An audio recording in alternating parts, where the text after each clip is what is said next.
Hello folks, welcome back to the channel. Thank you very much for joining me once again.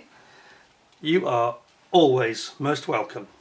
So tonight is Spitfire night. More specifically, Kotare Spitfire night. Now, many of you that follow the channel remember, almost a full year ago now, I think it was end of March, end of March in fact, 2023, I did the review of the first Kotare Spitfire, the Mk.1 mid-production. Since then they brought out a couple more variants. They brought out the Mk.1 Early, which was basically the first Spitfire to enter the Royal Air Force in sort of 1939, late 39 and 1940, early 40. And they've also brought out this, very true to their Wing.Wings roots, they brought out the Brian Lane Special Edition Mk.1 Spitfire. And Brian Lane was a squadron leader in the Royal Air Force, 19th Squadron at Duxford. He was actually a very interesting character because he ended up with six kills. I think one was shared, but he got 5 kills, so he was an ace. He was born in Yorkshire but brought up in Pinner in London, and he had quite a sort of glamorous life. He was quite a young chap, and I think he was only about 23 when the Battle of Britain started.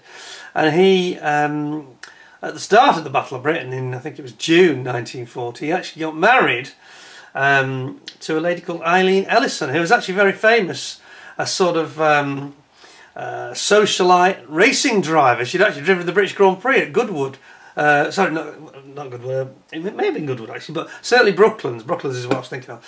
And she was a really glamorous girl, and very much a good pairing. Very similar spirited characters, these two. Very unusual, very unusual. So that was quite something.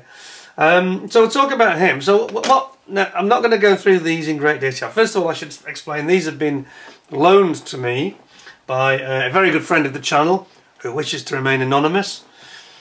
Probably because he's got the most enormous warehouse full of lost arks you've ever seen, or something like that. Anyway, thank you to him. So we're not going to open the bags, but we really want to look at and focus on the differences in these two kits compared to the standard kit.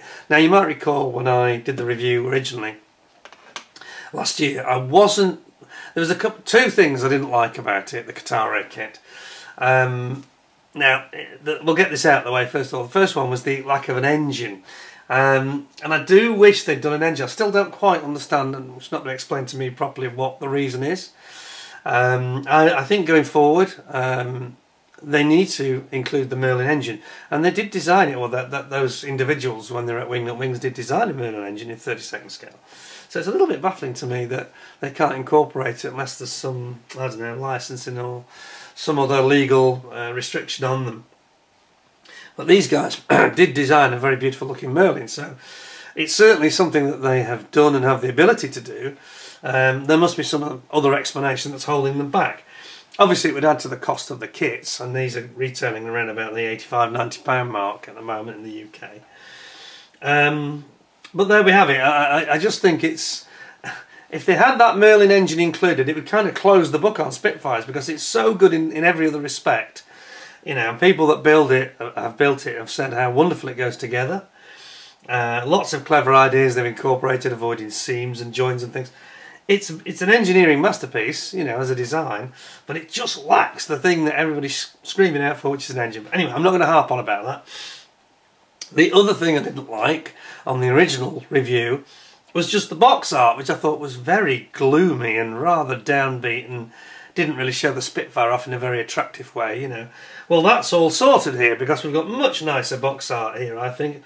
The Mk.1 with a really good, nice, bright, vivid and interesting looking box art, and the Brian Lane Special Edition, true to the Wing.Wings style. We've got a complete repeat of the way they went about it, with showing the aircraft at the bottom, and the main character dominates the box. So they've sorted the box art issue, that's for sure. Anyway, what we're going to do, we've also got this Supermarine Spitfire, the WINGLEADER book, which is absolutely invaluable if you want to make one of these Mk.1s, which we'll have a quick flick through toward the end.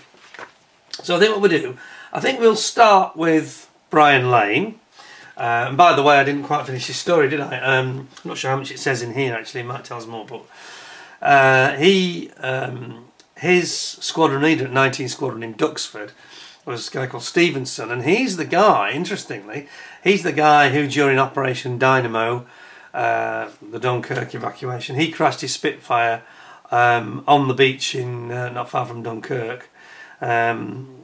The name of the beach has just escaped me, but I did remember. I didn't actually look it up. And this is the famous picture where it was sort of stuck on the sand and all the Germans were inspecting it. And eventually the tide came in. But this is the Spitfire that was recovered about 15 or 20 years ago. And of course has now been rebuilt, the QV Spitfire, which is at Duxford. And has now been completely restored into a most beautiful Spitfire. And it's the one that's got the underside of the wing has got the half black, half sky, which was a recognition thing for the Royal Observer Corps, really.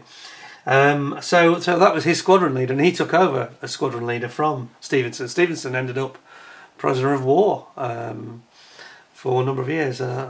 Somebody said, was he in the Great Escape? I'm not quite sure about that, but he was certainly a prisoner of war for most of the war, unfortunately. So 1940 to 45. And Lane himself went on, he was very successful obviously, but he went on into 1941 or 42, and of course the Germans by then had brought out the Focke-Wulf 190s, and apparently he was last seen in mid-1942 chasing a couple of Focke-Wulf 190s out over the North Sea. He'd been transferred then to RAF Ludham in Norfolk, not far from Great Yarmouth, the north east of Norfolk. And he was chasing these in a battle with Focke-Wulfs, and obviously he came to grief, and I think he was lost basically and shot down over the North Sea. So very sad in the end, but he was quite a hero, and he was very well liked. I was listening to like a podcast on YouTube, and interesting character. He was very didn't have any edge to him at all for an officer. He was very well liked by his men. But there we go. We'll get into that a bit more in a second. So we'll get ourselves organised, and we will just put the 1A, because that's very interesting. We'll put that to the side for a minute. I'll put it over there actually, and then we'll come back to that. I mean, these are beautiful things. I do like that. I just wish they'd got the engine. If it had the engine, I'd be like in heaven. There's such beautiful things the way they've gone about it with these wonderful instructions. So let's have a look at that, the instructions. We've got the Brian Lane figure, which it's a resealable bag anyway, but I am authorised to take that out anyway. In every other respect, the kit is identical to the one I already reviewed. So I will, of course, put a link below, and I'll put a link over there, so you can watch the actual full bag opening and seeing the kit in great detail again, if you wish to. But we'll concentrate today to keep it a little bit shorter. We won't go over old ground. We'll have a look at what we haven't seen before. So basically, Brian Lane in this case. So this is going to be quite exciting. I might also just point out the differences between the two variants later on. So again, the write-up about the aircraft is kind of it's the same. So and we'll zoom you in so you can see the instructions, which are beautiful, very beautiful. But they are, most of them, 3/4 of it is the same as you've already seen. So again, we won't dwell on that too much. But they have these wonderful illustrated instructions which show the colours just like a wingnut wings. Every bit of info you need is there. The other thing that was quite striking, of course, about this kit was to avoid a very high part count. They have this pre-moulded in sides to the fuselage in the cockpit, where you've got things like the oxygen bottles all pre-moulded in one piece. And this has got a bit of a double-edged sword for the model actually, because it saves a whole lot of time of constructing all these, adding all these bottles and brackets and levers and switches and things. But the downside is, of course, that you will have to paint them very, very carefully. So it does require you to be a bit handy with the paintbrush, that's all. So we flick through, and I'm flicking through quite quickly because everything you've seen here is what we've already seen in depth, which I'll put in the link. And then we come to Brian Lane, and this is where it diverges and becomes completely new. So this is what we're going to focus on today. Our hero here, Brian Lane.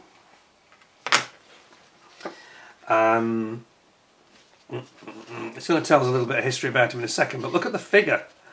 And this is what we're going to have a little nosy at, because that is, I mean, that on the left, that's astonishing. It looks like a photo of him, doesn't it? That is really remarkable, actually. That is very, very good, isn't it, as a figure?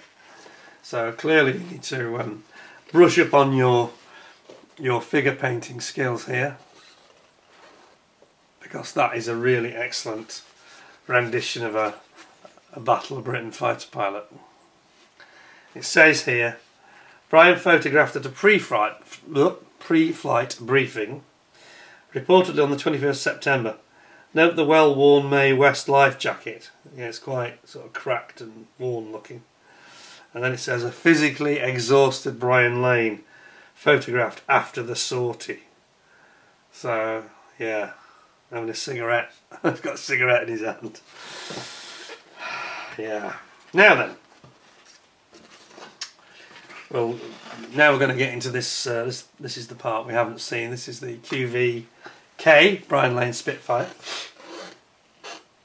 And it says, mid-production Spitfire Mk.1 P9386 is from the third production order placed in April 39 for 200 aircraft, numbers P9305 to 9567. It was completed in late February 1940, having its first flight on the 1st of March 1940. At this time, the undersides of the main planes were painted in white on the starboard and night black on the port, as I mentioned. And the nose and the rear fuselage and tailplane were painted aluminium underneath. Good Lord, okay. The upper surface was completed in the camouflage pattern scheme commonly associated with even numbers. It underwent speed trials on the 6th of March before being delivered to the maintenance unit on the 11th of May 1940 in preparation for squadron service. On the 18th of May, it was one of a handful of Spitfires sent to the recently formed 257 Squadron, where it was converted from 87 octane to 100 octane fuel. Oh, that's interesting. The squadron began re-equipping with the Hurricane Mk.1 by June 1940.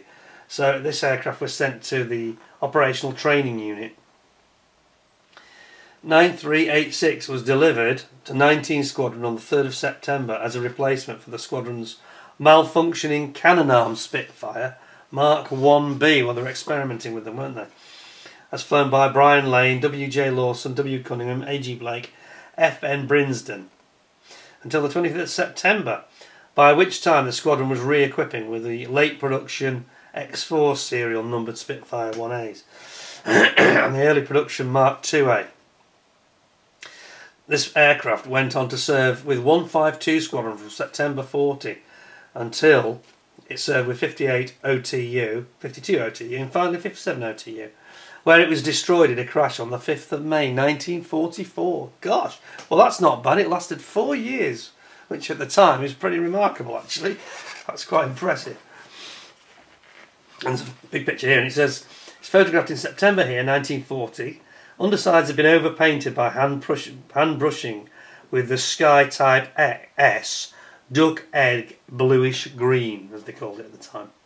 Exact shade is unknown, but likely to be locally mixed at 7 OTU. So it was just, you know, Heinz 57 Varieties version of Sky, basically. This obliterated all the factory applied stencils. As is typical of a unit repainting the underside, the undercarriage struts, wheel wells, wheel hubs and the inside of the doors retained their original factory applied colours of white on the starboard and night on the port. Oh yes, and they're pointing that out here. Just zoom you in on that. You see the wheel hub is black-ish.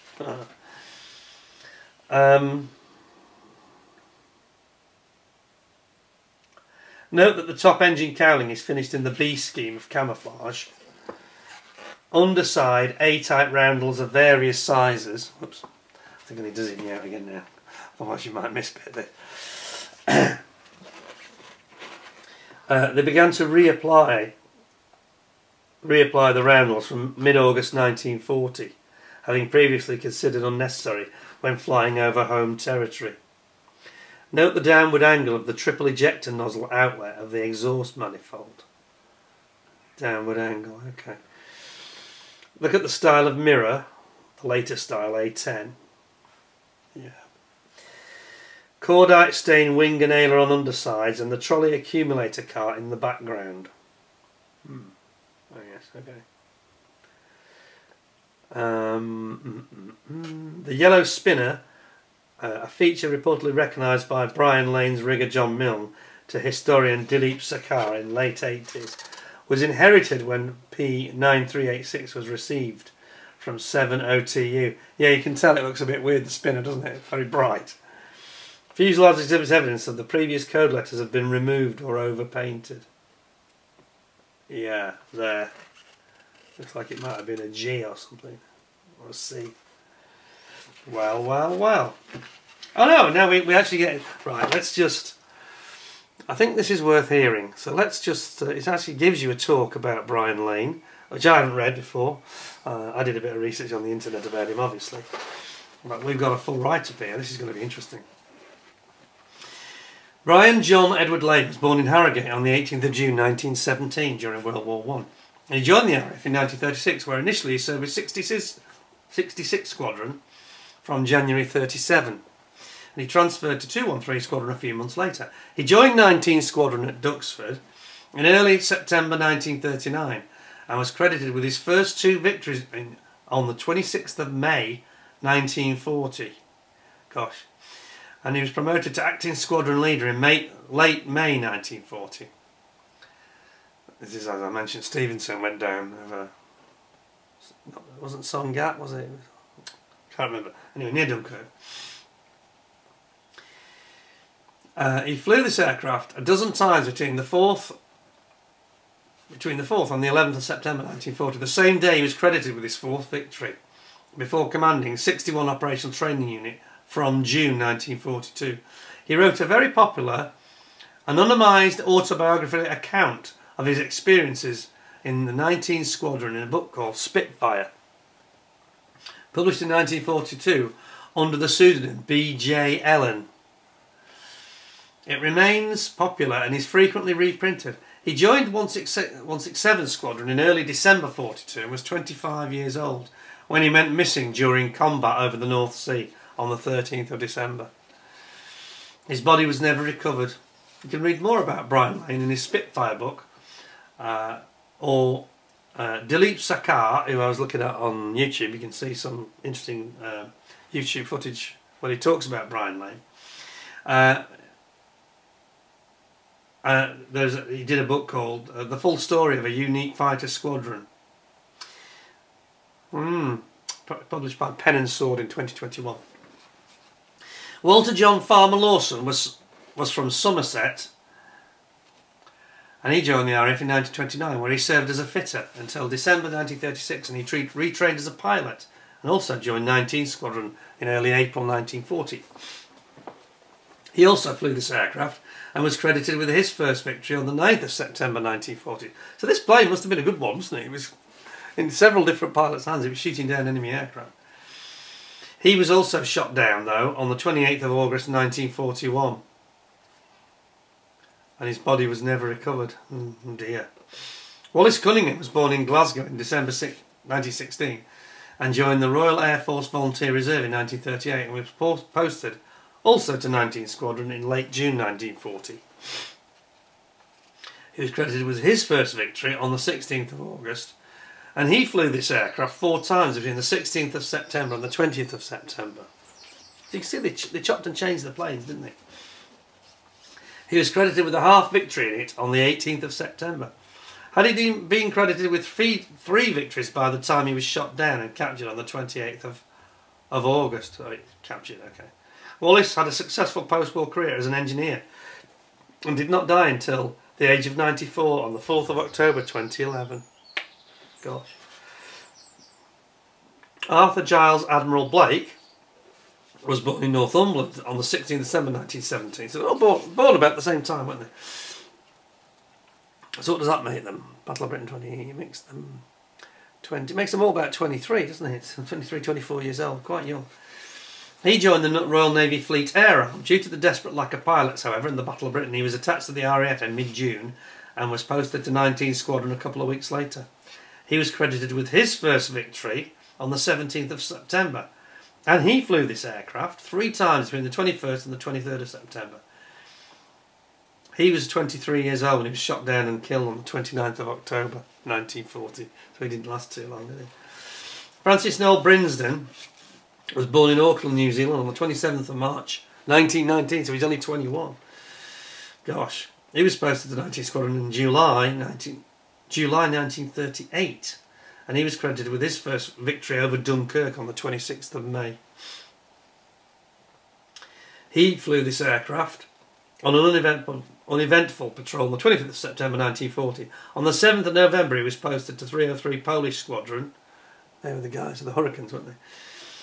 And he was the commander of A Flight before serving as the British liaison officer from January 1941.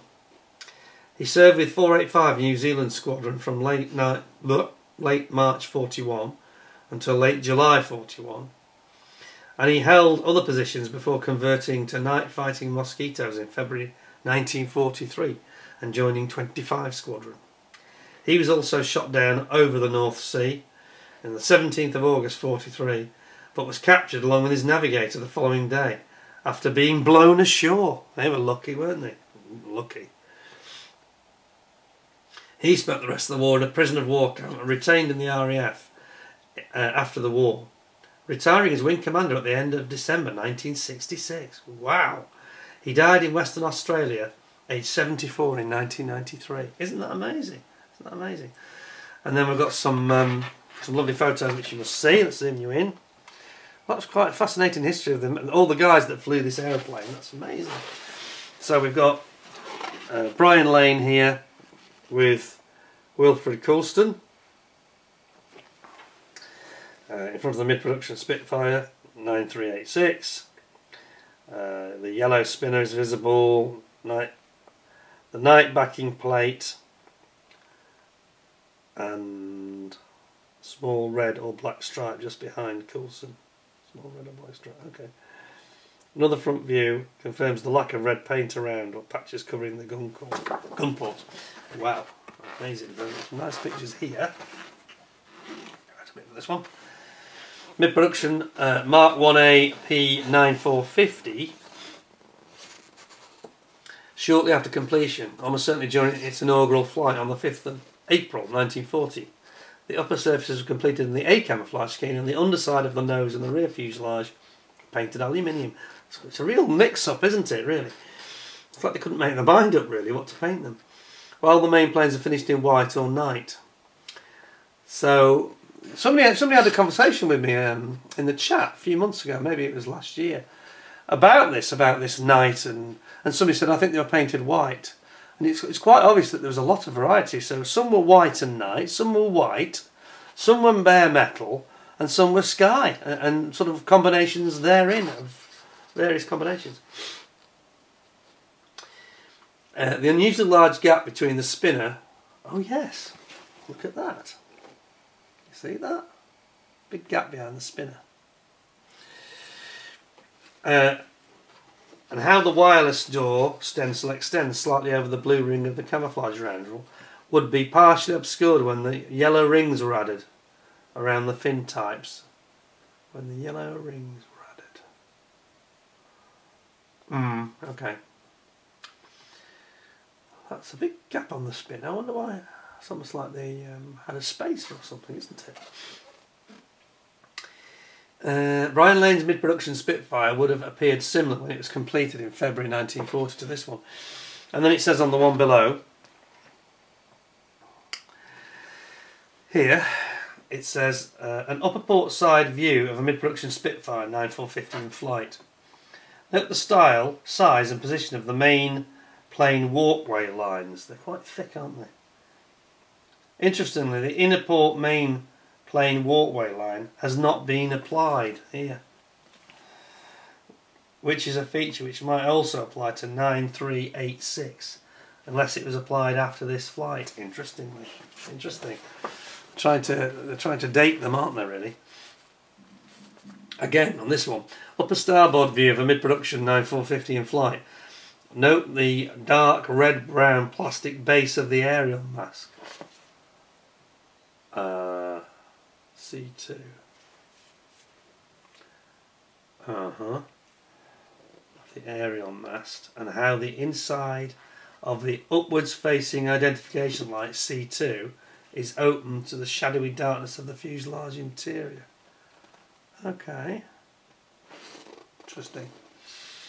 Also note the slight variation in the dark earth and dark green camouflage paint.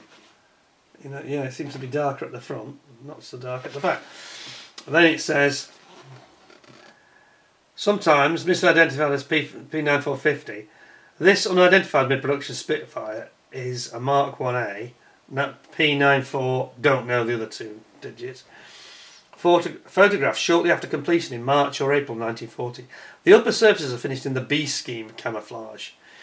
At this time the undersides of the main planes are being painted white and night, with the undersides of the nose, rear fuselage and tailplane painted in aluminium. That would have been great in the summer of 1940 reflecting, wouldn't it? Note the various shades of dark green used on the fuselage fuel tank plating E4, fuel tank plating, engine side cowling E11 and the frames of the hood C6 and armoured windscreen C8, as well as the ill-fitting panels which are characteristic of the hand-built nature of Spitfire construction. Also note the underwing factory applied stencil markings, the gun ports, have the factory installed spring clip metal covers fitted. Oh, wow, okay. You can't actually see them, can you? And then here we've got a very rare photograph of Michael Lynn in early 1940 of the early production Spitfire QVK, which was later flown by Brian Lane.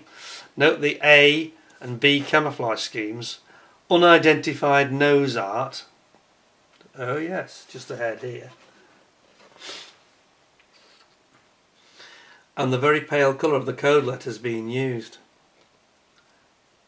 A small roundel visible on Lynn's wing was seen on the late K99 unknown, L10 unknown and early N30 serial number aircraft. Fin stripes and the yellow ring around the fuselage roundels were not applied on these Spitfires until May. So basically once the war started properly at Dunkirk.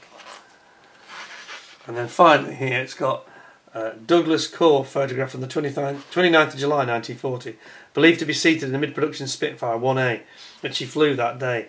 Note how dark the seat is compared with the supermarine green door, indicating indicating that it was almost certainly painted night coloured black. It is most likely that the seat of P9386 was painted similarly. Also note the mirror design, 1940 era style of oxygen hose, and the position of the spare reflector sight elements. Sorry, filaments I should say. I can barely see that. Okay. Final shot over here. Underside view of the port main wing from a mid-production Spitfire P9450. Note the shiny nacelle oil stains here emanating from the drains, the night colouring, the white and the aluminium paint demarcation lines. So you've got white, night, aluminium. Modern restoration recreation Spitfire Mk.1 often feature post-1940 era stencils, as do all currently available aftermarket decals that we have inspected as of March 2023. Interesting. And then you've got pictures of all the heroes at Kotare who have facilitated building this kit. Well, that was very interesting, I thought. Very interesting. Well, let's have a look at Brian Lane's figure, because that's what we're sort of really wanting to see, I think. See what we've got. I'm looking forward to this. These are beautiful, beautiful figures that they come up with, and this is very much in the style of the Wingnut Wings. Let's have a look at his head first of all. Let's get that zoomed right in for you. So, see how well my camera can do here. So, Yeah. It's beautifully done, you know, his hair. That's got to be one of the nicest figures I've probably ever seen, actually. You know, look at his hair parting. Just get some focus, thank you. Parting of his hair.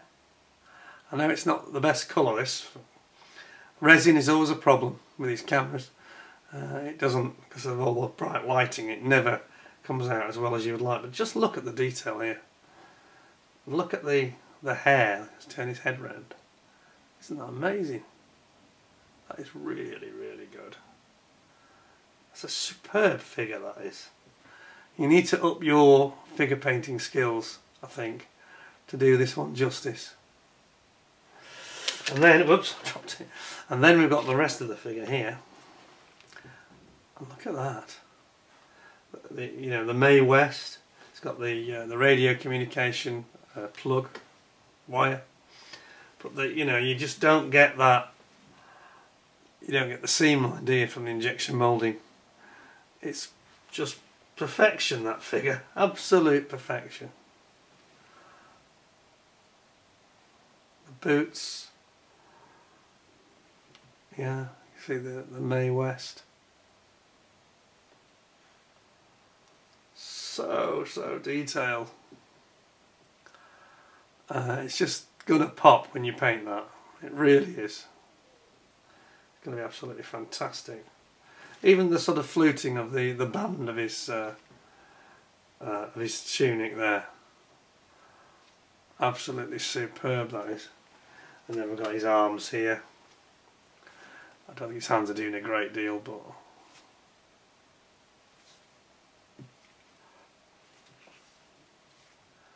those are nice, aren't they? That's got to be one of the nicest resin figures I've ever seen, actually. I think that's even better than the Zukimura one that we've had on the FW190, and that was nice. But that head, you know, the hair, look at it. I don't know if the camera's doing this justice, really. Look at the hair. Absolutely stunning, that is. Beautiful figure. That's impressive. That's impressive. Yeah. Okay, so I think this is about a 90 quid retail kit. That figure's worth about 10 quid, I reckon. Easy. And the rest. Stunning. Yeah. It's one of the best I've ever seen. Really is. I'm not sure the camera's done it justice. But anyway, let's put Brian away. Very much enjoyed that. Now I'm going to talk about the Mk.1 because within that kit it's actually got quite a lot of parts for Mk.1 or Mk.1A. So within it we can almost do the comparison of the changes afforded for that. That is a beautiful kit. Just with that engine. Sorry, I can't get past it. For those of us that just want a curbside Spitfire diorama base, you know, with Brian Lane, it's gorgeous. You know, you're not going to find a better Spitfire. You're not. If you want a curbside sort of model, you know. So, onto the Mk.1 Early. Now, the main differences, as you probably know, are going to be the spinner and the prop, and of course the cockpit. So, I think that's what we're going to focus on. I can't open the bag, I'm afraid, but I will give you my very best attempt at getting in as close as we can. Let's just have a look at these instructions, because obviously these are going to differ again toward the end, same way as that one did.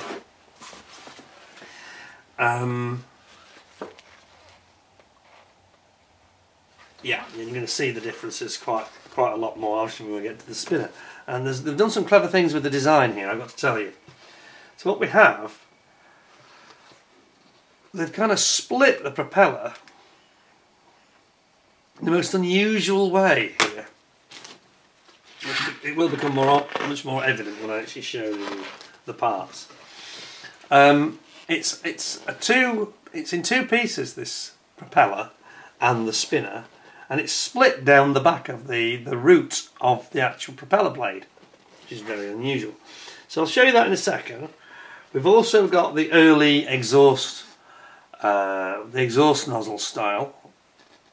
You can see there's two different slightly different versions. And then, perhaps equally importantly, is the different canopy style. So the very early Spitfire had this non-bubble hood. As you can see, it's just straight, whereas it soon becomes, on the Mk.1 mid, the 1A in the mid production, it becomes like this bubble hood. Because once they got into combat, they realised they needed a little bit more ability to look around, and the hood was perhaps a bit too low to enable the pilot to move his head around as much as he wanted to. Also, it didn't have an armoured windscreen, as they explain here. So there's a non-armoured windscreen, and you can actually see the thickness difference quite graphically. Look at that front, and then look at this one. Big difference. So you've got thick armour plating on the front. You definitely don't want to go into battle with the 109s without any armour plating. I won't read everything that's written here, because it is, obviously, some of these write-ups are quite long-winded, but clearly you can see in the graphic you've got your two-bladed prop. Another thing that's slightly different as well, I should point out, just remembered, is the sort of pitot head on the wing. Let me just find that. There are different versions of it. It certainly was illustrated on the front. Between the very early version. Have they actually replicated that or not? Because there was you can actually see it in the artwork here, what I'm talking about here. See that pitot, which is emanating from very close to the leading edge of the wing, and they dropped it, didn't they, for the L post type later. Okay, it's there. It is there. So here we have it. Let's get to the end of the wing. Trouble with my camera here. There's the two different styles. One's like a straight one, one's like a split one. In fact, I'm wrong about the actual the base positioning of it. I think it's the same, but the actual frontage is a split twin-pronged pitot versus the later one, which is just a single prong. It may have two sensors in it, but yeah, it looked different, let's put it that way. And then we get into these. Sorry, see you back.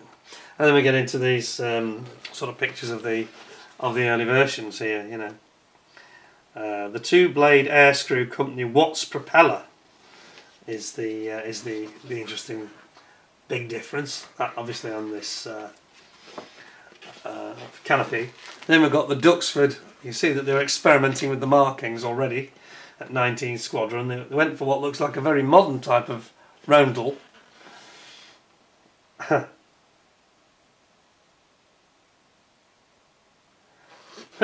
Says here, this appears to be K9798, photographed at 31st of October 1938. Note the distinctive kink in the B camouflage scheme toward the rear of the fuselage. See it there? Sort of has a sort of a dog leg style, doesn't it, in the camo? Here. Interesting. And here we go. The Watts Company fixed pitch air screw propeller. Very evident here.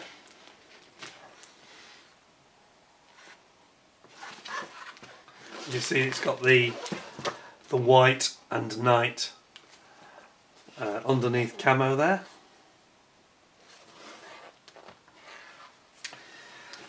Now we've got some of the Mk.1As, because it's got the Mk.1A within this kit. You can have several options here, and they're obviously highlighting the propeller being the normal one.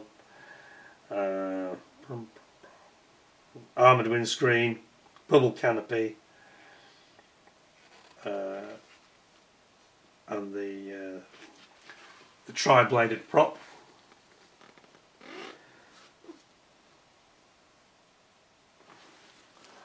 Andy Mamadov standing by the battle-damaged tailplane of his early production Spit. Huh. Note the factory-applied stencils, gas detection patch, and the gas detection patch. Ooh. And a small serial number repainted at the top of the fin after the stripes are applied. Okay, interesting. It's quite a good photo there, isn't it?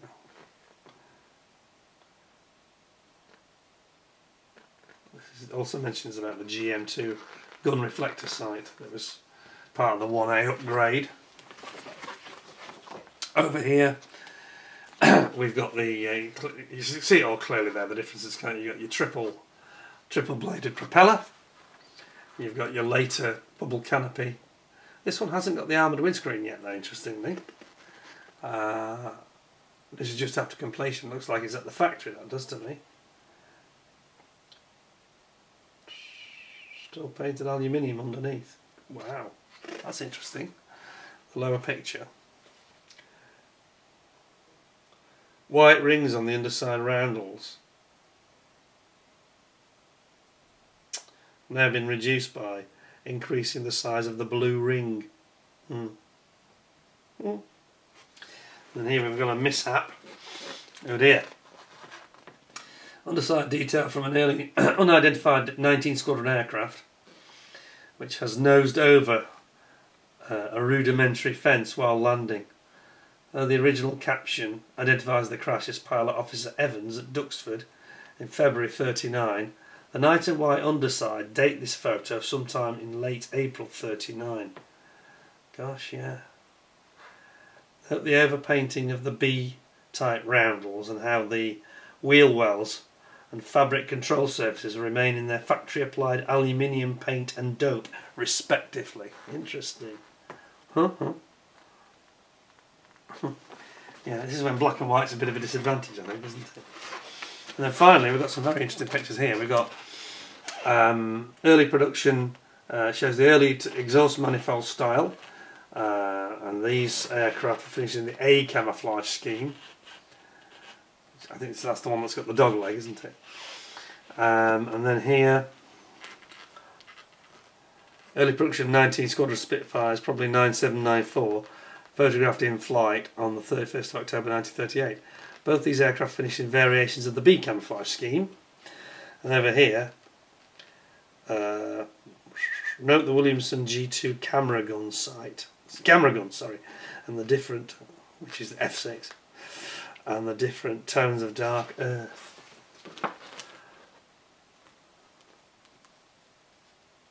Taken off on a training flight, April 1939. Gosh. They just got these aircraft in time, didn't they? They really did.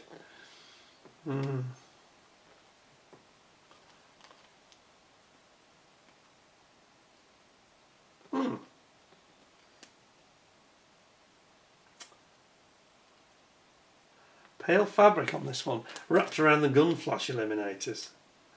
Unarmoured windscreen and a flat hood, and the pole type aerial mast, straight pole. It's clearly one of the very early Mark 1s, it says, as it would appear when it was new. It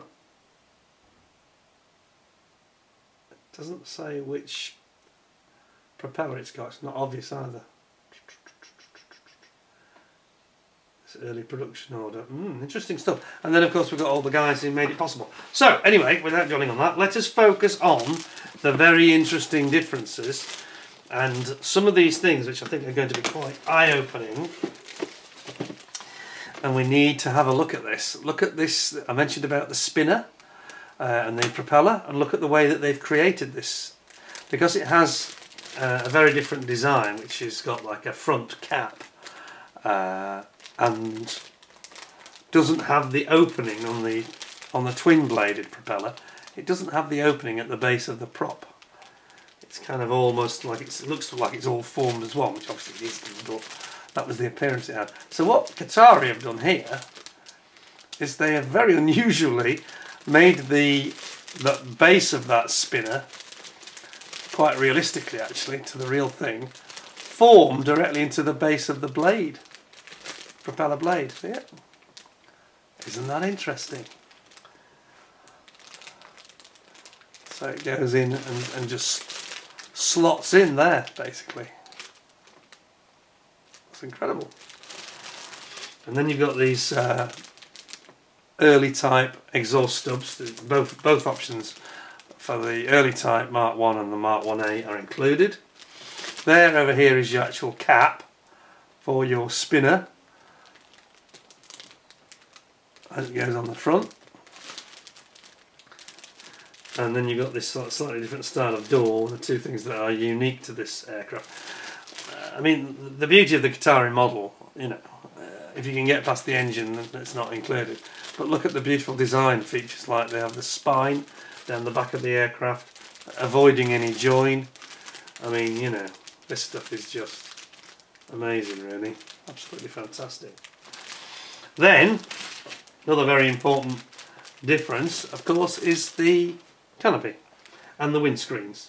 So you've got the windscreen here, main canopy, the straight version as appeared on the Mk.1, and then there's the later version. You can clearly see that none of these, however, have got any bulletproof windscreen armour plating. So there's the very straight canopy, but no armour plating on the windscreen, no armour plating on that one, or indeed any of these three. No armour plating, no armour plating, no armour plating. So here's your, if you have it open, here's your separate non-armour plated windscreen. And if you are having the armour plated version, the later version, here it is, with clearly big chunky thick armour plating on the front.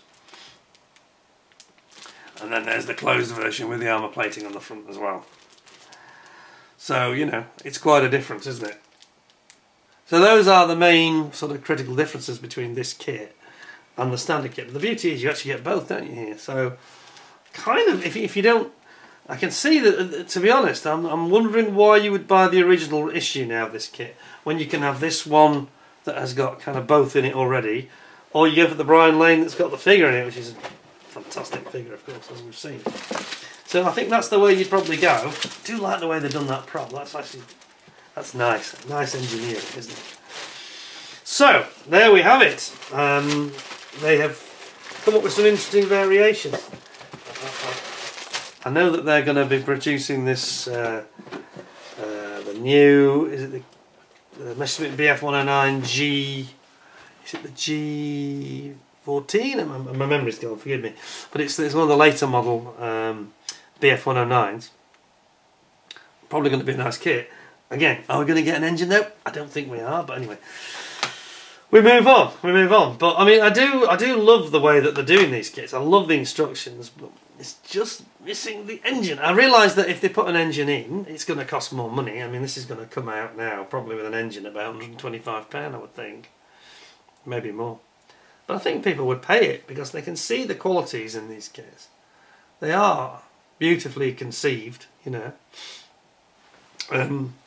Anything that surprises me when you look at the Brian Lane one, it's so like a Wing Nut Wings, isn't it? The presentation.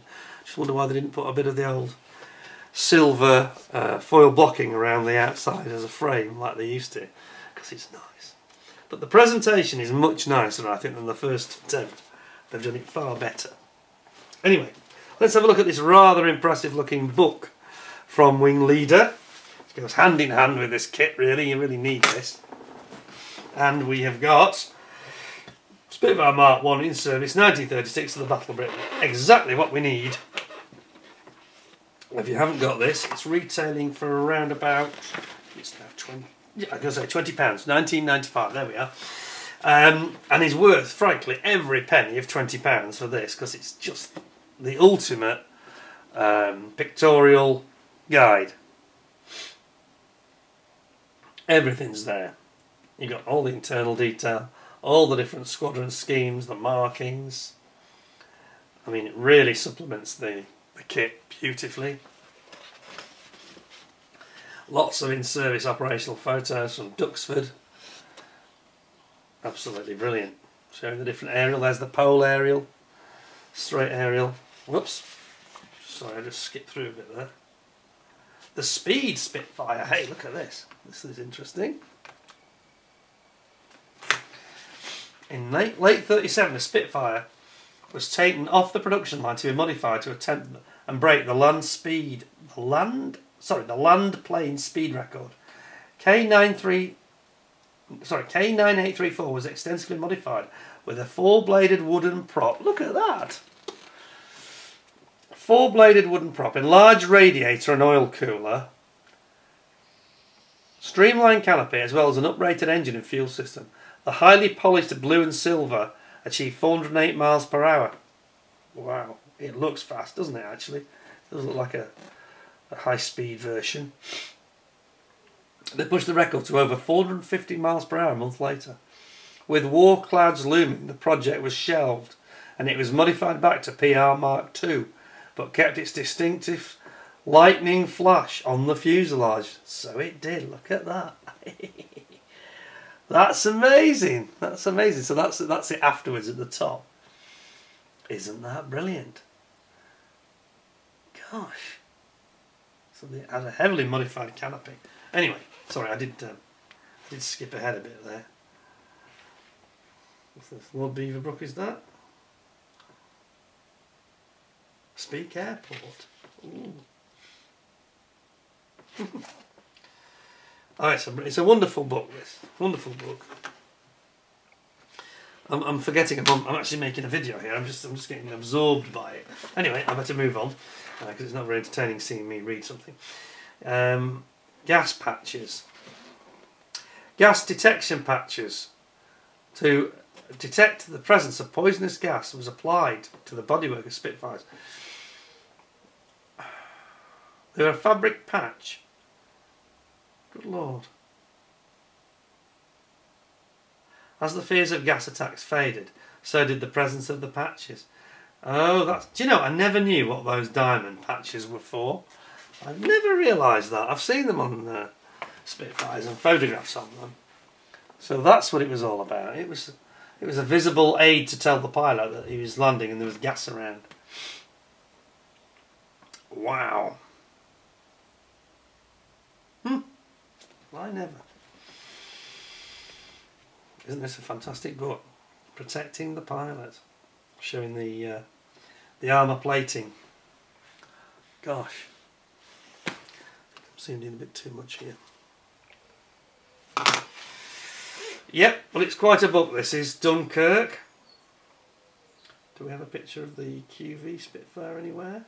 I think there might be. There's Aldir's plane.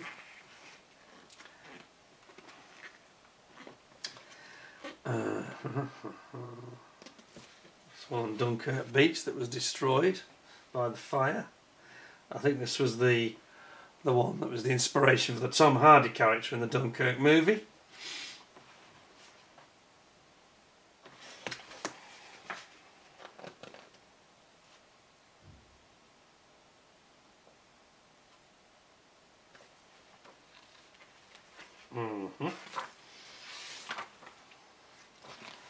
Flicking back to look at that one flipped over, that's not so good. It crashed in a heavy rainstorm at Drem. Hope he was okay, it doesn't say.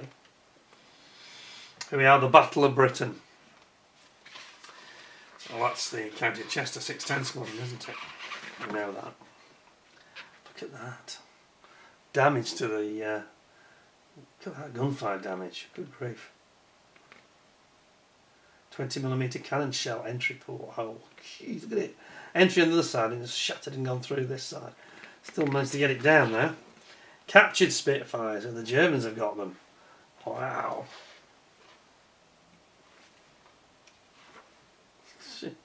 Cannons, experiment with the cannons. The forerunner of the Mark V, isn't it really?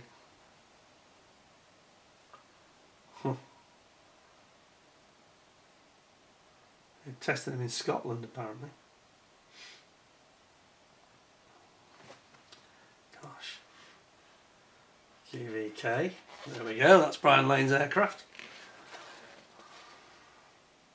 Look at that. And some of the damage on these on the tail. Look at that, it's incredible. Well, it's a wonderful book, this. It's such a good resource, especially if you want to depict a particular aircraft, you know. Gosh. That is a brilliant book. That is a brilliant book. So for £20, you know, what is there not to like, really? So there we have it. So thank you very much to the gentleman who loaned us these beautiful things. Just wanted to sort of, rather than go through and have another heavy review, wanted to have a little bit of a walk through the differences between these kits, what differentiates them. I do like the Brian Lane one. Well, I like them both actually. I like them both a lot more than the original one that I did the first issue with the rather dodgy box art. I thought left me a little bit underwhelmed. I know I moan about the lack of engine, but I don't think they're overpriced even without the engine. But I would still, even if it was dearer, my message to Kotare would be put an engine in them, guys, because people will pay the extra. People can see the qualities there. It's wing, not wing standard, and that's what people really miss. And you are almost fulfilling that need that we all have for it. And certainly in terms of presentation, there's nobody does it better, as they say. So anyway, I'm going to give an overall 9.5 out of 10 from me. Had an engine, you have a 10 out of 10, no question. So predictable perhaps, but they are beautiful, and I'm I'm sure a lot of us feel that, same as I do, that it's great that Kotare have actually come forward, and I wish them every success. Just want to see them evolve a little bit with that engine thing, but other than that, they're doing a brilliant job. Love it, love it. Hope you'll give me 10 out of 10 with a thumbs up. Hope you enjoyed this, found it interesting, especially delving into some of these very interesting fine detail differences between these aircraft and how they were developing it, you know, at the time of the Battle of Britain. Well, from before then, through to Dunkirk and then the battle. And yeah, they've come up with some nice packaging, so what is not to like, apart from the lack of engine? Anyway, thank you very much for watching. I hope you found it entertaining and interesting. Please stay tuned, plenty more stuff coming through in the near future. Don't forget to give us a like, give us a thumbs up, 10 out of 10, and subscribe if you haven't already. It costs you nothing. Make sure you ding the notification bell and ding the all option. That way you'll get early notification of everything I'm doing. Until next time then, thank you very much for watching. Please stay well, stay safe. And until next time, thanks a lot, and bye for now.